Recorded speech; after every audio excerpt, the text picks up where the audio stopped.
Chief minister Revanth Reddy ने Davos summit के जरिए 1,80,000 करोड़ की सरमायाकारी को अपनी हुकूमत की बड़ी कामयाबी करार दिया।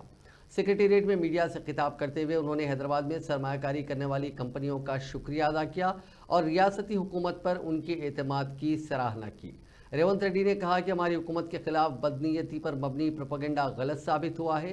कई सरमायाकार आगे आए हैं और हुकूमत और रियासत पर अपने एतमाद का आदा किया है। उन्होंने मजीद कहा कि बैनुल अक़वामी सरमायाकारी हुकूमत की फराहम करदा मुस्तहकम और कारोबार दोस्त माहौल का सबूत है।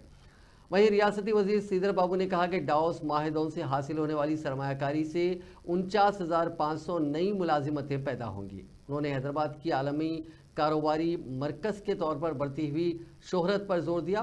पिछले साल डावोस समिट से 40,000 करोड़ रुपए के माहदे हुए थे। इस साल सरमायाकारी की पाबंदियां 4 गुना से ज़्यादा हैं, जो हमारी हुकूमत पर आलमी कारोबारी बरादरी के एतमाद को जाहिर करती है।